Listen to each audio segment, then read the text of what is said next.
Ceylanı görmeyip ona söz koşan,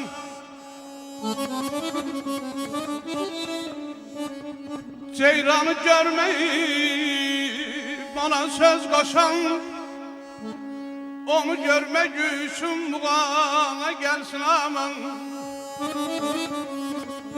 Doyunca koy baksın alan gözüne,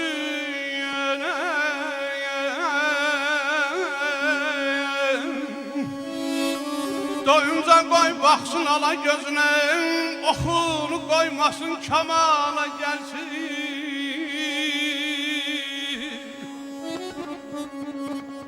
Vurgun gəzən yeridir bu şehli çəmən, çəməndə yatıb lalə yasəmən.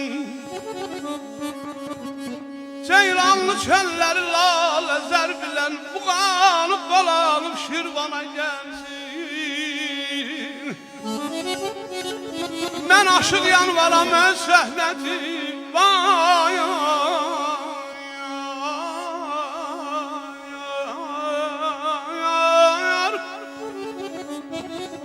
Aşıq yanvaram, öz söhbətim var. Mehriban xalqıma sədaqətim var.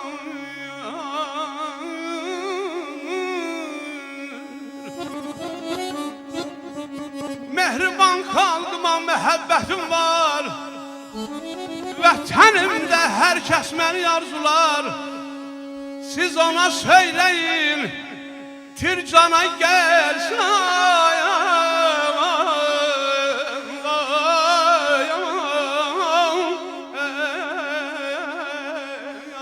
Ben sana üst tutup değilim yine, ben sana üst tutup değilim yine.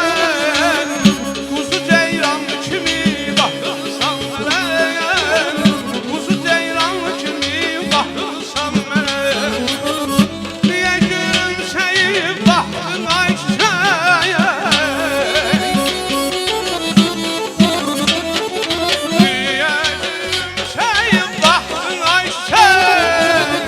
Bakıp